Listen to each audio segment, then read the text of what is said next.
Régisseur de théâtre, Michael vit chez la mère de sa petite amie. Mais cet intérieur est très éloigné de son univers et de ses goûts. Tu vis ici, Michael? Ouais, enfin, plus ou moins, parce que je suis pas chez moi. Donc, je suis hébergé. Moi, j'ai juste mon petit chez moi qui se trouve dans une chambre au fond. Voilà mon chez moi. C'est mon chez moi, voilà, c'est mon univers. On voit Dracula, on voit des fées ou des anges ou des démons, des choses un peu insolites en fait dans l'univers du macabre, on peut dire, parce que je suis quand même dans un univers assez macabre. Là, par exemple, on voit une femme morte étendue dans l'eau, bah, c'est un contexte, bah, ça me plaît. Ça, bah, c'est un genre de petit cercueil avec la mort, donc ici. Et puis ici, une petite tête de diablotin, on va dire. Michael collectionne les posters et accessoires inspirés par la mort et ses symboles. C'est dans cette atmosphère qu'il puise son inspiration pour sculpter et dessiner. Son dessin, c'est un château où combattent les forces du bien et du mal. Michael n'est pas seul à partager cet univers. C'est aujourd'hui la référence de nombreux jeunes. On les appelle les gothiques. Le gothique, pour moi, c'est en premier lieu l'esthétique. L'esthétique sur les vêtements, les châteaux, l'ambiance qu'il y a justement autour de tout ça. La fascination donc, pour le macabre, la mort, la tristesse, la peur, l'envie, le désir, la torture, tous ces trucs-là. Et puis, en ensemble général, après, la musique. Il va y avoir des cris qui vont être un peu bizarres en fond musical. Il va y avoir des cris comme par exemple comme si c'était une femme qui s'est fait violer ou qui vient de se faire tuer, agresser ou qui s'est pris un coup de hache à travers la tête. Et je trouve ça excitant en fait d'entendre ces cris.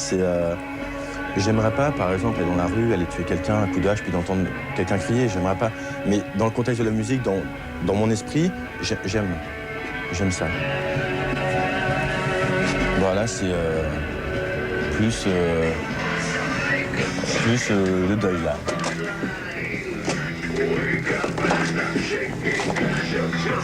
Ah, t'es là? Sandra est la petite amie de Michael. Elle est gothique comme lui. J'ai toujours aimé déjà les habits sombres, l'originalité. J'ai toujours aimé... J'ai écrit à un moment donné, c'était toujours des histoires qui parlaient de la mort. C'est une chose qui m'attire.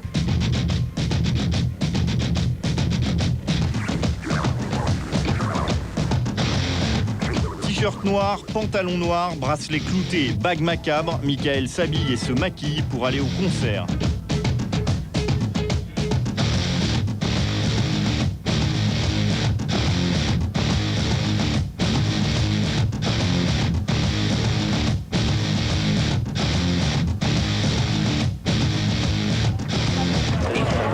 Paris, le Zénith. Michael, Sandra et leurs amis viennent écouter Marilyn Manson, l'égérie du rock gothique. Une musique qui mélange antichristianisme, violence et décadence. Le concert attire ce soir 6500 personnes. Il est assez mystique et puis bon, il est un peu déourlé, il est pas bien dans sa tête quoi, apparemment, donc je trouve ça marrant. Puis bon, c'est une façon de délirer comme une autre quoi.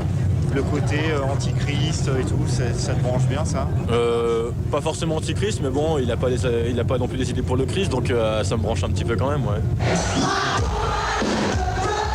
À 29 ans, Manson entretient une légende sulfureuse. Sur scène, il se taillade le torse, brûle des bibles et ridiculise l'image de Dieu à grands coups de provocation.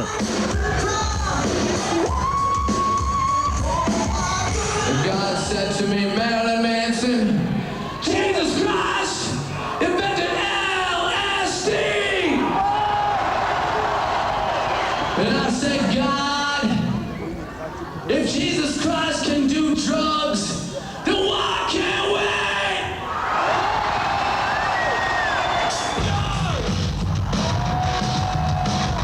Depuis son album baptisé Antichrist Superstar, Marilyn Manson est devenu un véritable phénomène de mode. Il attire des centaines de milliers de jeunes vers le mouvement gothique.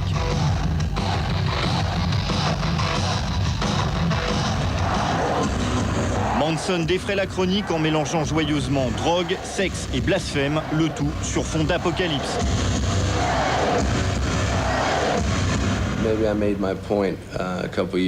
Il y a 2 ans, avec Antichrist Superstar, j'ai cristallisé toute la tension que génère la fin du millénaire. En particulier le désir de l'homme de s'autodétruire et de créer sa propre apocalypse. C'est un phénomène que j'ai d'abord dénoncé puis disséqué pour finalement me l'approprier et en devenir l'incarnation. Et je n'en ai pas encore terminé avec ça. Aujourd'hui, avec Saddam Hussein, je suis le seul ennemi de l'Amérique.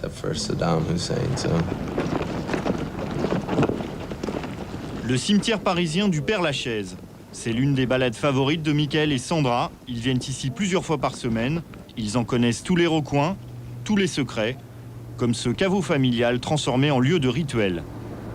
C'est une ancienne chapelle satanique. Là, elle a été condamnée. Ils ont mis du béton, des parpaings. Ils ont mis des grilles tout autour. Parce que anciennement, quand elle était ouverte, il y a des gens qui sont amusés à rentrer dedans, à faire des inscriptions à l'intérieur. Inscriptions dites sataniques. Donc on peut les voir à ce niveau-là quand on grimpe. Il y a un pentacle, ici il y a une petite table et avant ils s'amusaient à faire des sacrifices animaliers dedans, à faire des fausses cérémonies et puis du coup ils ont cassé les carreaux, ils ont tout cassé et puis du coup ils ont été obligés de fermer parce que ça devenait complètement stupide. Michael ne cautionne pas ces excès. Pour les adeptes du gothique, c'est l'ambiance et l'architecture qui font des cimetières des lieux de prédilection. Michael et Sandra nous font découvrir l'un de leurs endroits préférés. Les routes pavées, ça fait comme des voies gallo-romaines, admettons. Le fait de voir la vue d'en haut, c'est comme si on était sur un prestige, on était dans un château, on a toute la vue, c'est notre domaine. C'est comme si c'était notre petit parc naturel à nous, en fait. On se retrouve dans nos éléments, en fait. Ouais, voilà. C'est un peu le genre d'endroit en fait où on aimerait vivre en fait, parce que à la limite, moi personnellement, je préfère être dans le cimetière que être à Créteil dans la ville et de voir des bâtiments partout quoi. À la limite, je préfère voir des tombes, surtout qu'elles sont belles donc. Michael continue seul sa balade. Il fait le tour des tombes où il peut rencontrer des gothiques. Pour sa tribu, le Père-Lachaise est aussi un lieu de rendez-vous. Ça va ? Ouais, ça va toi ? Ouais. C'est quoi que tu lis? Anne Rice. Anne Rice. Ah, le lien maléfique. Ça me dit quelque chose, ça. C'est sympa. Ouais. Bon, ça parle de plusieurs générations de sorciers. Mais le rendez-vous favori des gothiques, ce sont les soirées. Faire partie du mouvement, c'est participer à ces dizaines de fêtes payantes données tous les mois. Nous sommes dans une cave du 17e arrondissement de Paris. Mato, 26 ans, travaille dans l'informatique. Des soirées gothiques, il en organise depuis 8 ans. Pour lui, ces fêtes s'inscrivent d'abord dans un mouvement culturel. Originellement, il y a dans le mouvement gothique un flux de culture très important, puisque déjà, ça vient justement d'une littérature gothique, une architecture gothique. Quand j'ai trouvé cette salle, justement, je cherchais quelque chose qui puisse correspondre à l'esprit, effectivement, à l'esprit goth, à l'esprit gothique. C'est une cave voûtée du XVIIe siècle, qui a un plafond assez élevé. Ce soir, ils sont 400. Ici, on soigne son apparence et chacun s'attribue un rôle. Elles ne sont jamais consentantes, mais elles prennent du plaisir finalement. Mais c'est un trip, ça n'a rien de sérieux. C'est en fait un atout dans le look. Ouais, entre les temps de cours et tout ça. Moi, personnellement, je tends vers l'abolition de la matière, mais à travers celle-ci. C'est-à-dire me moquer de la matière, au niveau physique aussi, par les piercings, par le look, bien que maintenant je me sois largement calmé, mais bon, un peu plus vieux. Et je tends à abolir ma propre matière, à nier mon corps, au point de ne plus le reconnaître, pour m'élever spirituellement. Ils ont des revendications mystiques, des choses comme ça, alors qu'en fin de compte, on va facilement entendre quelqu'un revendiquer quelque chose qu'on n'est pas capable d'expliquer, parce que ça fait bien d'être un peu mystique, un peu machin, mais en fait c'est vraiment une façon juste de se montrer à l'autre, pas nécessairement d'être soi-même à l'intérieur.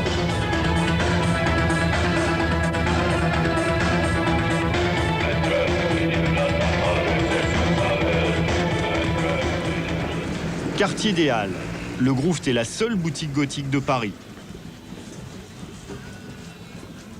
Nous retrouvons Michael venu y faire ses emplettes. On trouve ici de quoi se vêtir de la tête aux pieds, sans oublier ceinture, bijoux et autres accessoires.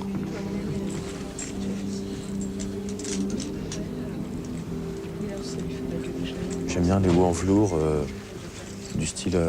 voilà, bon, on a le truc typique de soirée gothique, c'est genre la chemise à jabot, soit en velours ou en tissu normal, quoi. Voilà, donc... Ça se porte tous les jours, ça? Moi, j'aimerais bien porter tous les jours, mais malheureusement, c'est le problème, c'est qu'on ne peut pas se permettre d'aller au travail avec une chemise à jabot, quoi. Ce magasin est tenu par Christophe Babikoff. Arrivé d'Allemagne où le mouvement gothique prospère, il a ouvert sa boutique il y a 5 ans. Sa clientèle est constituée d'habitués. On y croise aussi des mères de famille venues habiller leurs filles. Le manche, il était rétréci un petit peu. Ouais, ça c'était... Parce qu'il est très... C'est vrai qu'elle est pas très... Ouais, elle est pas très grande. Non, pas trop. Oui, je vous remercie. Je vends jeune, entre 15, 25, 30 ans, voilà. On a vu qu'il y avait des mères de famille qui venaient avec leur fils. Ça arrive souvent. Ça arrive souvent, oui, ça arrive souvent. Ça arrive souvent. Ça veut dire que les parents, ils en ont en principe pris en compte ça. Les clients qui vont venir ici, ils vont pas chercher l'article de sport, alors ça c'est clair. C'est pas un magasin de techno, donc ils vont être attirés soit par la marchandise, soit par l'esprit de la marchandise, soit l'esprit de tout ce qui se passe, en tout cas autour de cette marchandise-là. C'est quoi la signification de Tailbag? La signification de Tailbag, c'est de croc, de diable, de ce qui va déchirer la chair. Et nous, on ne va pas se mettre dans ça. Personne qui va se mettre à déchirer avec ces gens de la chair soit la gueule de quelqu'un. Non, on lui donne l'image de quelqu'un qui pourrait le faire seulement. Il ne le fera jamais, en fait. Une bonne partie des bijoux qu'il vend, Christophe va les chercher à une centaine de kilomètres de Londres, chez Alchemy. Le patron du groupe a troqué son costume de gothique pour celui du parfait commerçant. Il vient ici une dizaine de fois par an pour renouveler son stock.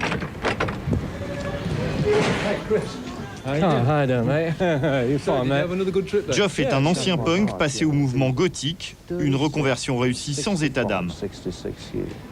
Je n'avais pas de véritable philosophie quand j'ai commencé. Ma philosophie, c'était surtout de gagner assez d'argent, il fallait survivre. Aujourd'hui, 50 personnes travaillent pour Geoff et produisent une gamme de plus de 300 articles. Sa femme Sandra s'occupe de la distribution. Ce carton part aux États-Unis, celui-ci en Estonie, cet autre en Allemagne et ce gros-là part en France. La France est un excellent marché pour nous. Un marché en pleine expansion à l'approche du nouveau millénaire, comme l'explique Geoff. Beaucoup de gens sont sensibles au changement de millénaire. Pour eux, ça signifie un changement d'influence magnétique qui pourrait provoquer un bouleversement dans les croyances.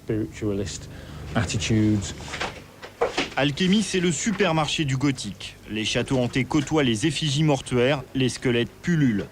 Stuart, 25 ans, est un des 3 dessinateurs qui se consacre entièrement à la création de cet univers. Son inspiration, il la puise dans une littérature bien particulière. Ce qui nous démarque de nos concurrents, c'est que chez eux, tout est basé sur l'imaginaire. Alors que nous nous inspirons de la réalité historique. Voilà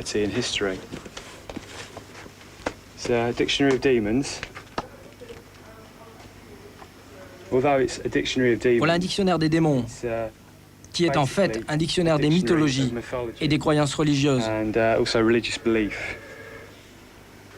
Des démons à Satan, il n'y a qu'un pied fourchu. Et parfois, même si Stuart s'en défend, chez Alchemy, on confond les symboles. Le pentagramme, l'étoile à 7 branches emblématique du satanisme, on la retrouve partout. Si on considère qu'ici, c'est l'esprit, le feu, l'air, l'eau et la terre, dans cette cas-là, si on les retourne, l'esprit est vers là-bas. Et nous, on a le phénomène démoniaque.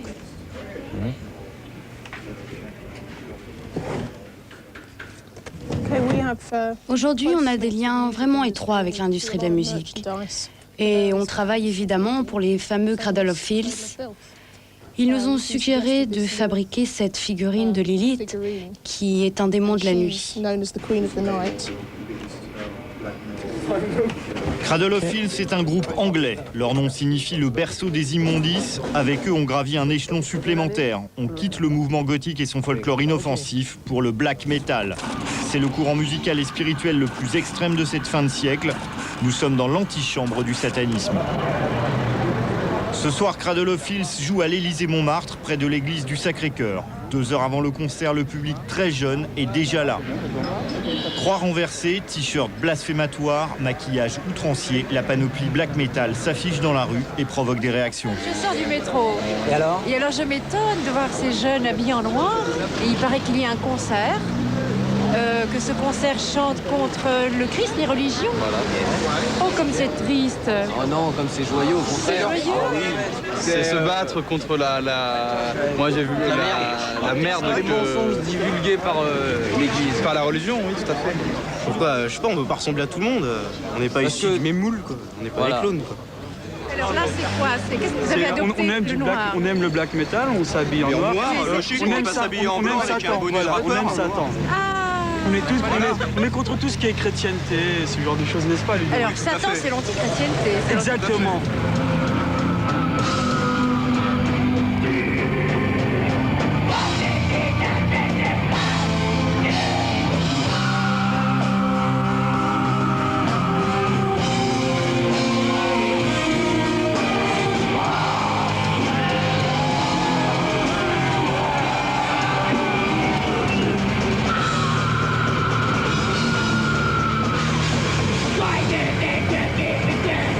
Depuis quelques années, le black metal n'est plus réservé à un seul public d'initiés.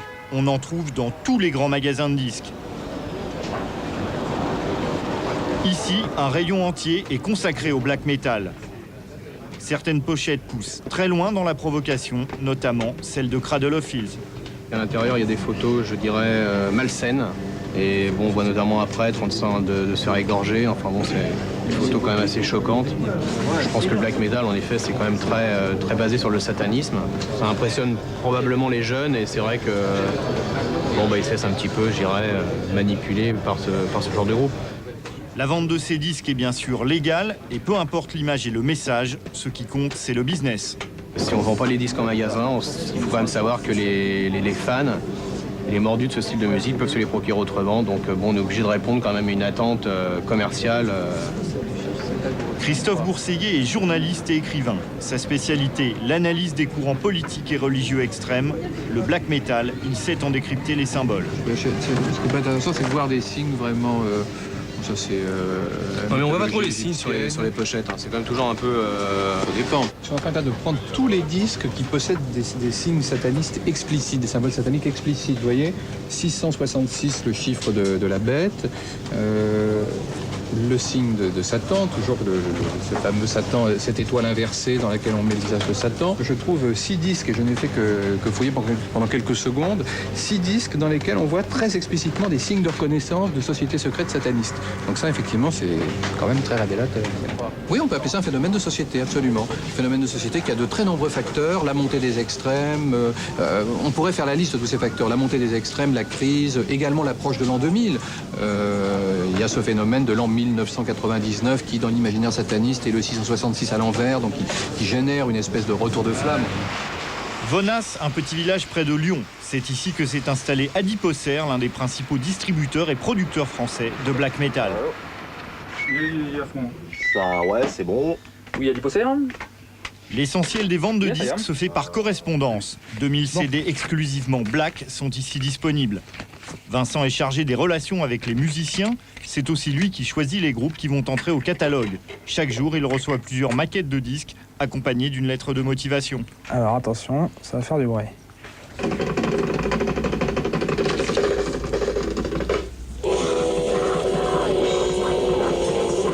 Donc ça c'est une bio où ils disent les faire rechercher à travers ce black un sentiment glorieux de malaise volontaire et satanique.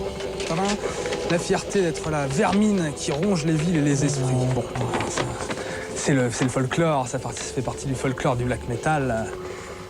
Suis-je méchant ou ne le suis-je pas?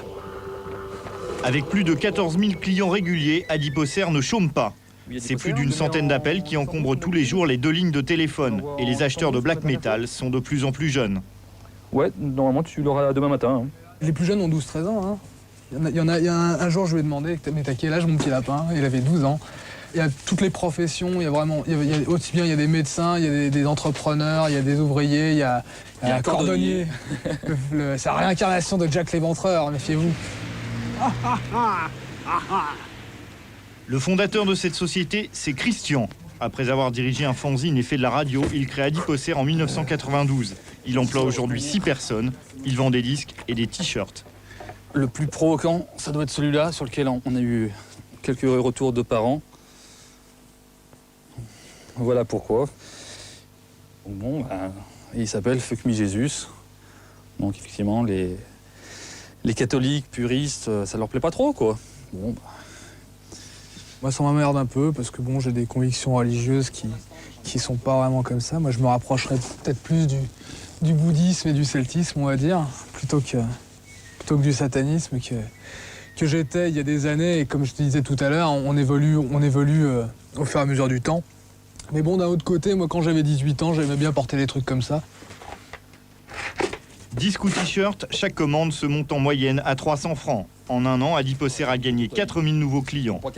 La bible de cette société, c'est ce catalogue dans lequel tous les produits Adiposer sont répertoriés. On y trouve une dizaine de groupes français. Marseille, le 30 janvier 1999. Le sud-est de la France est le fief de nombreux groupes de black metal. La majorité des ventes de disques et des concerts se fait dans cette région. Nous retrouvons Vincent d'Adiposer qui se rend à un festival de black metal. On va pas déranger le voisinage, hein. Pas grand monde. Vincent est aussi musicien. Avec son groupe, il joue ce soir dans cette salle de spectacle perdue en pleine nature. D'autres groupes français sont attendus. Vincent nous a autorisé à le suivre, mais notre caméra est loin d'être la bienvenue. Le black metal entend rester un mouvement underground, quasi clandestin. C'est comme ça, c'est un mouvement, bon bah voilà, c'est underground à l'origine, ça doit le rester, c'est tout. Enfin, je sais pas, à quoi ça vous apporte de faire passer ça à la télé, quoi, je sais pas. On fera gagner de l'argent. Je sais pas, vous êtes pas là comme des niais, on va faire reportage, bah je sais pas, vous avez bien un but, c'est quoi? C'est quoi votre but de... Enfin, je sais pas, qui c'est qui fait le reportage? C'est toi qui poses les questions? De faire... Non mais attends...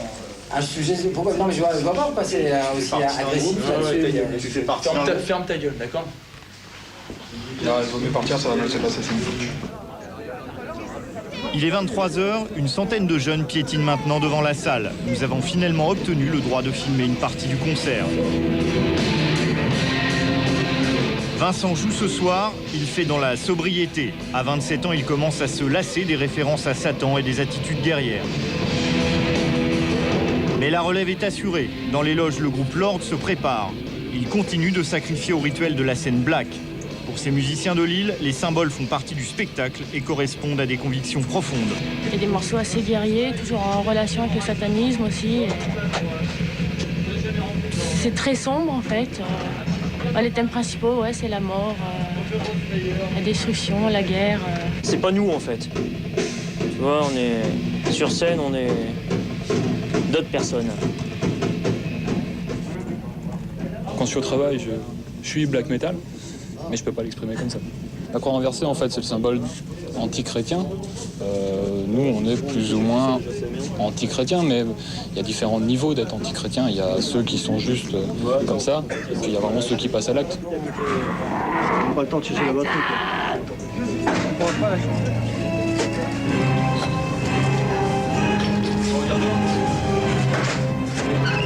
Avant d'entrer en scène, les musiciens s'aspergent d'un liquide ressemblant à du sang. Le public adore.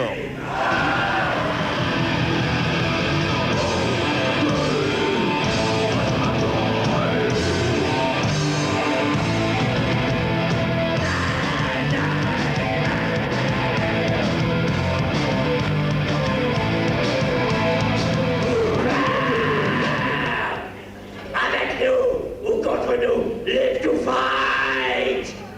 Fight to die! Pour changer le monde, il faudrait tout détruire, tout brûler, recommencer à zéro. C'est sûr qu'il y a pas mal de choses à détruire. Il y a une longue liste en fait. Il y a plein de parasites à éliminer, quoi, mais c'est une façon de parler, hein, je le ferai pas. On n'est pas le genre à faire des attentats. Ces messages, on les retrouve comme un leitmotiv chez presque tous les groupes de black metal. Michael appartient à ce mouvement, bien que patron d'un label, il reconnaît que la propagation d'un tel folklore n'est pas sans danger. Ça peut être un mélange explosif sur des adolescents influençables. C'est une musique à ne pas mettre en toutes les mains, parce que c'est une musique qui propage une image forte. Et cette image, elle est très mal comprise par les plus jeunes et les plus influençables, qui font avec leur peu de culture et leur peu d'expérience, des mauvaises assimilations.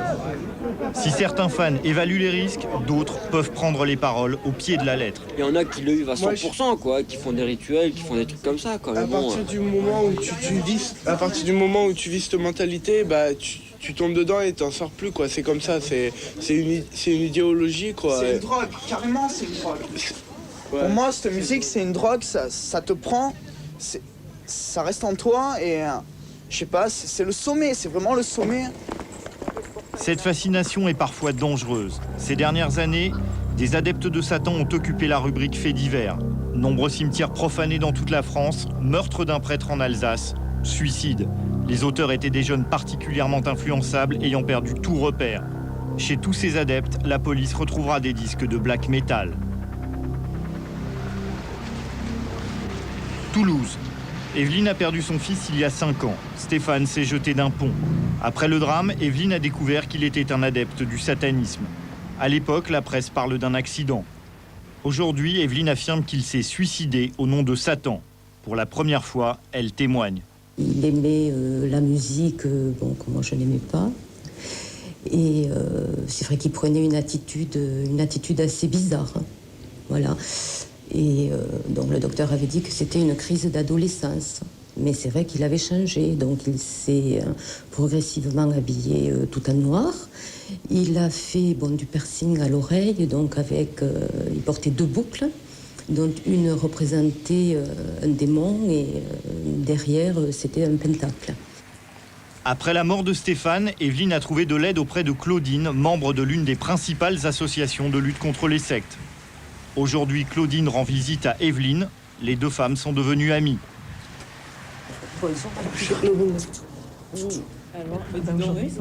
Claudine connaît bien les ravages du satanisme chez certains jeunes.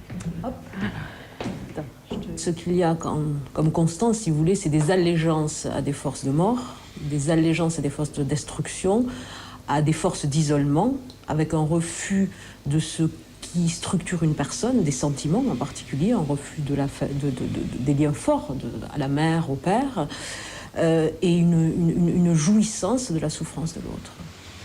Et on a trouvé des écrits, donc des écrits de mon fils, qui parlent de sa mort, puisque sa mort était programmée, et donc il donne même la date. Des écrits, mais aussi ce dessin à travers lequel Stéphane annonce son suicide. Et ensuite, on a des écrits que moi j'ai trouvé horribles. Je ne savais pas ce que c'était. On m'a dit plus tard, quand je les ai montrés, que c'était des messes noires. Donc là, vous voyez, l'accusateur me montra alors son monde, il m'ouvrit les yeux et je compris. Je découvris alors que la notion d'existence était très aléatoire. Il me tendit une coupe d'argent et je bus le sang. Et sans honte, j'ai aimé. En cet instant, j'ai oublié ma mère, mon père, mes amis et finalement ma vie. Dénuée de sentiments, j'ai dansé dans les flammes noires. Je maudis le ciel et la terre. À partir de cet instant, je fais partie intégrante de la nuit divine. Alors là, en plus, il y a quand même... On nomme, je veux dire, dans la terminologie chrétienne, l'accusateur, c'est un des noms qu'on donne à Satan. Il y a des termes qui ciblent cette entité-là. Avant son suicide, Stéphane s'était tourné vers ce prêtre, aumônier de son lycée, pour lui confier son mal-être. Le jeune homme est alors fragile, très influencé par le milieu qu'il fréquente et les messages du black metal. Quelques mois plus tard, le même père Brouard d'Herval accueillera les amis de Stéphane pour préparer ses funérailles. J'aurais demandé s'ils voulaient choisir des textes bibliques. Ils m'ont dit qu'ils ne le souhaitaient pas, que par contre, eux avaient leur propre littérature, leurs propres textes. Avec... leur propre Dieu. Leur propre Dieu, ils m'ont dit qu'effectivement, ils croyaient qu'ils avaient un Dieu, oui, une certaine croyance, mais ils ont insisté à plusieurs reprises au cours de la soirée en disant que ce n'était sûrement pas le même Dieu que moi. À l'époque, le père prétend n'avoir pas compris le comportement et les convictions de ses jeunes. Il va même laisser diffuser durant les obsèques un morceau de black metal. Et donc un adulte, après la célébration, professeur, est venu me voir, me dit, écoutez, mes pères, avez-vous entendu la musique que nous avons passée? Et c'est vrai que c'était une musique particulièrement violente dans le rythme, mais aussi dans les paroles. Il était question, oui, qu'on exaltait la mort. Et il était question de Satan, oui, dans ces musiques. Depuis le drame, Evelyne est revenue voir le père Brouard d'Herval pour tenter de comprendre son attitude et celle des amis de Stéphane. Aujourd'hui, si elle témoigne, c'est pour dire aux jeunes et à leurs familles que l'on ne joue pas impunément avec le diable. Le satanisme, un culte dangereux que le black metal contribue à transformer en phénomène de mode. Voilà, un reportage d'Éric Quintin pour FCA Productions. On reviendra tout à l'heure sur les dangers de ces effets mimétiques, de ces courants, comme le courant sataniste, qui absorbent de plus en plus de jeunes et qui peuvent les conduire, comme c'est le cas à travers ce drame que l'on a vu un instant, au suicide. Philippe Givre, bonsoir. Merci avec nous, on reviendra tout à l'heure là-dessus avec vous. Vous êtes psychologue, spécialiste des adolescents, enfin, vous êtes un peu dans cet univers, vous travaillez avec eux beaucoup, vous êtes enseignant à Paris 7, Paris-Jussieu. Et avec nous également Matho, bonsoir. Vous êtes organisateur de soirées gothiques, rien à voir avec le satanisme, hein. Je crois que c'est ce qu'on va commencer par préciser tous les deux. Il y a une grande différence dans les deux courants qu'on vient de voir dans le reportage. Ça commence d'abord sur le mouvement gothique et après ça on parle du black metal. Il faut faire la différence entre ces deux mouvements qui ont... Il y a différence dans l'idéologie, même si les univers sont quand même assez comparables, non? Il y a une imagerie qui peut se ressembler, mais au niveau après ça idéologique, justement le mouvement gothique n'a pas d'idéologie. C'est un des rares mouvements musicaux où on n'entend pas, il n'y a pas de revendications sociales, politiques, alors que le black metal, lui, a beaucoup de revendications et ça change beaucoup de choses. Alors vous êtes plus tout à fait ado, hein, non, mais vous étiez déjà dans ce milieu-là, à ces âges-là? Tout à fait, ouais, j'avais les cheveux en l'air aussi, j'étais pareil que ce qu'on a vu dans le reportage. Mais je pense que... Et comment vous le viviez à l'époque? Parce que c'est vrai que vous êtes déjà adulte, donc vous faites un peu la différence entre le jeu et la réalité. Alors ces ados, est-ce qu'on ne peut pas penser qu'aujourd'hui, le mouvement gothique peut être une porte d'entrée et de recrutement même pour les mouvements satanistes, chez les jeunes ados, encore une fois, chez les ados qui sont encore un peu faibles, fragiles, influençables? Je ne pense pas que le gothique soit une porte d'entrée vers le satanisme. Avant tout, le mouvement gothique se singularise par le romantisme. Il y a des grandes références à ces périodes-là, à une littérature gothique fantastique qui date du XVIIe, XVIIIe siècle. Mais le satanisme, en fin de compte, n'est pas vraiment présent. Il y a un côté, effectivement, comme on a souvent dans l'adolescence, un certain rejet de l'autorité parentale, de la société dans laquelle on vit, de ces choses-là. Et donc, de par là, une imagerie qui peut se retrouver, qui peut être assez sombre. Mais quand vous dites romantique, ça fait un peu sourire, parce que c'est vrai que c'est morbide quand même tout ça, non? C'est pas très gai. Morbide. Le romantisme n'est pas gai d'ailleurs, mais enfin bon... Voilà, le romantisme n'est pas nécessairement gai, et je pense que non, vraiment, le mot romantique s'applique exactement à ce qu'on peut voir dans des soirées gothiques.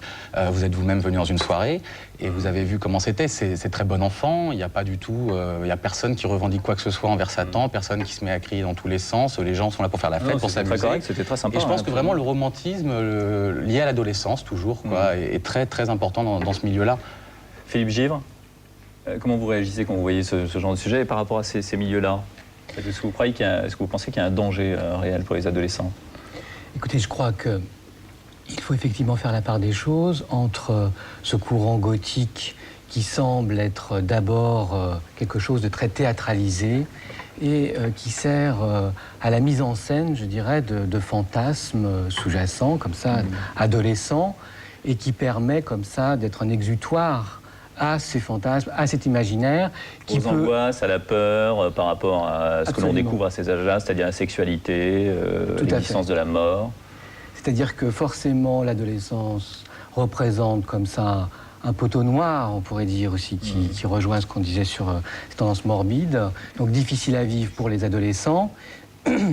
Et forcément, ils vont rechercher aussi comme ça des mouvements qui vont pouvoir être en phase avec ce type d'angoisse. C'est-à-dire que le morbide est là aussi pour répondre à l'ennui, au vide et comme ça au refus des valeurs du monde adulte qui est en train donc de se jouer pour eux à l'adolescence forcément. Donc Je crois que forcément à l'adolescence, il y a ce moment aussi où il faut mettre en cause les valeurs donc, parentales, les valeurs d'une société, et donc trouver comme ça des mouvements extrêmes, outranciers.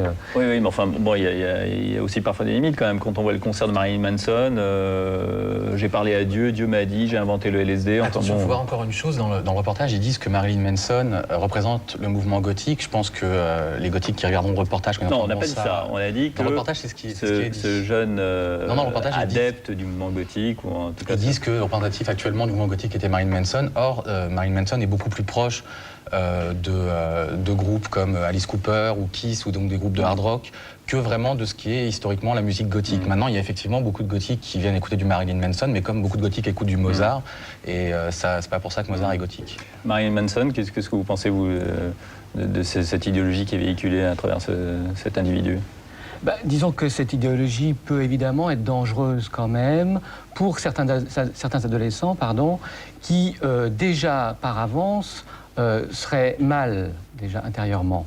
C'est-à-dire que c'est quand même quelque chose qui peut participer comme ça à exacerber comme ça des fantasmes assez crus, exhibitionnistes, voyeuristes, sado-maso, etc. Donc, et par là donc renforcer ces éléments et les entraîner sur une pente quand même assez périlleuse.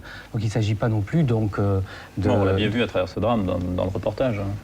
Oui, alors en précisant quand même qu'il ne suffit pas comme ça donc de stigmatiser par exemple ces courants, même si encore une fois je crois que vous avez raison de différencier ce qui est de l'ordre du gothique et du black metal, puisque je ne crois pas que ça suffise à expliciter comme ça un suicide d'adolescent. On ne peut pas l'imputer à une musique ou quelque chose comme ça. Non, juste c'est pour mettre les choses c'est quand même un milieu pour que ça soit clair. C'est quand même un milieu qui peut favoriser chez un adolescent fragile le passage à l'acte.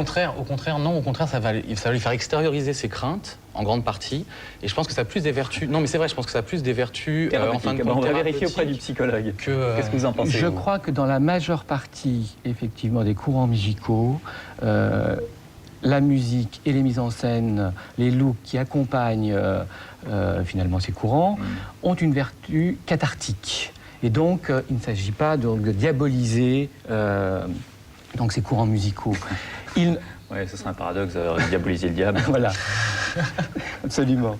Mais ça n'empêche que certains courants, où d'ailleurs la créativité est sans doute quand même assez pauvre, favorisent comme ça une fascination pour des scénarios, des fantasmes donc assez crus et présentent des risques pour des adolescents qui, encore une fois, vivent déjà mal et sont confrontés déjà à des angoisses. Vous en rencontrez, vous, dans les soirées que vous organisez?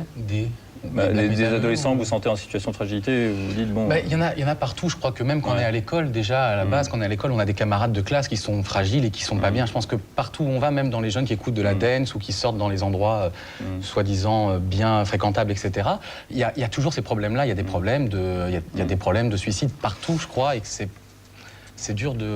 Est-ce que vous pensez, Philippe Gifre, que c'est une maladie de l'époque que ces phénomènes, qui attirent de plus en plus d'adolescents? Une maladie de l'époque où... Ces cultures de transgression, de haine de la société, etc. Enfin, ça pourrait exister, mais est-ce que c'est le cas plus aujourd'hui qu'à d'autres époques? Ce qui est le cas aujourd'hui, c'est qu'évidemment... Vous parliez tout à l'heure de crise des valeurs, Oui, c'est-à-dire qu'il y a une crise des valeurs, il y a un repérage beaucoup moins précis donc pour les adolescents qui eux-mêmes, de toute façon, sont dans un processus où ils doivent remettre en cause en fait les valeurs et recréer leurs valeurs. Ils ont besoin de défouloirs. Ils ont besoin de défouloirs, mais pas seulement de défouloirs, aussi de moyens, de processus, de modes d'expression aussi pour trouver et fonder de nouvelles valeurs. Alors, dernière question, Philippe Givre, quelle doit être l'attitude des parents? Est-ce qu'il faut qu'ils soient complices, comme on l'a vu dans le reportage, cette femme qui accompagnait sa fille pour Je ne crois pas. Grimer. Je ne crois pas. Je crois que ce qui est particulièrement péjoratif... Les parents doivent rester dans leur rôle. Absolument. C'est-à-dire que ce jeu, en quelque sorte, théâtralisé, est d'abord fait, finalement, pour inquiéter les parents.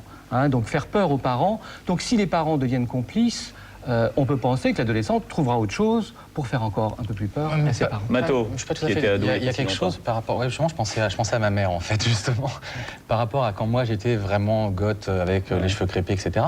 Et ça a effectivement inquiété un peu ma mère à l'époque, mais je crois pas que j'ai vraiment cherché à la provoquer complètement. Au bout d'un moment, j'ai vraiment eu envie qu'elle comprenne l'univers dans lequel j'évoluais. J'ai eu envie de lui faire écouter la musique que j'écoutais. J'ai eu envie de lui faire comprendre que cet esthétisme me convenait et me plaisait. Et je pense qu'il y a un moment où vraiment j'ai eu envie d'avoir une complicité à ce niveau-là avec ma mère. Et d'ailleurs, on l'a trouvé autour de la musique classique, en fin de compte, quoi, cette complicité. Mais ça reste quand même. Je pense pas que ce soit que pour braquer les parents. Quand même. Et si vous restez dans cet univers, vos enfants, ils sont enfants de cœur, alors non? Je sais pas trop, je pense que pareil, on dit qu'il y a toujours une réaction par rapport aux parents. Je pense que si jamais moi je reste dans cet univers, mes enfants ils feront le contraire, à mon avis.